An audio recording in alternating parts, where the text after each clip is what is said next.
எல்லா பேருமே நான் பெட்டராக கொடுக்கணும்னு யோசிப்பாங்க. அதில் நான் இல்லை, யார் எடுத்துக்கிட்டாலுமே நல்லா கொடுக்கணும், நல்ல பொருளை மக்கள்கிட்ட கொடுக்கணும், எல்லா பேரும் ஆசைப்படுவோம்.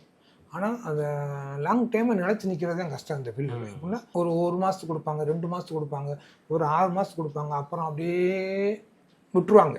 ஆனால் நான் ஆரம்பத்துலேருந்து இன்னைக்கு இருந்து விடாப்படியாக நான் இன்றைக்கி ஒரு 12 கடை நடத்துகிறேன். அதில் எல்லா கடையும் லாபத்தில் ஓடுதுன்னு சொல்ல முடியாது. நான் டோட்டலாக தான் லாபமாக நட்டமானு பார்க்குறேன். ஒரு கடை நட்டத்தில் ஓடும், ஒரு கடை லாபம் நட்டம் இல்லாமல் ஓடும். அப்போ ஒரே குவாலிட்டி, ஒரே ரேட் வைக்கணும். ஆனால் ஒவ்வொரு ஏரியாவுக்கு ஒரு மக்கள் இருப்பாங்கல்ல, நான் சொல்கிறேன் உங்களுக்கு புரியுதா? ஒரு ரிச்சான இடத்துல வைக்கிற ரேட்டு தான் நான் ஒரு லோக்கல் இடத்துலையும் வைப்பேன், வேறு வழி இல்லை. ஆனால் இங்கே இருக்க மக்களுக்கு இது விலை அதிகமாக தெரியும், ரிச்சான இடத்துல இருக்கவங்களுக்கு விலை கம்மியாக தெரியும்.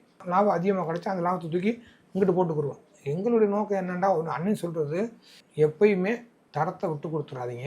இன்னொன்று லாபம் நட்டம் அதான் கணக்கு. ரொம்ப ஒரு கடையில் நட்டம் வருதுன்னு கடையை அடைச்சிடக்கூடாது. அது ஒரு நாள் ஓடட்டும், முடிஞ்சோம்ட்டு வெரைட்டிஸை குறைச்சிக்கோங்க.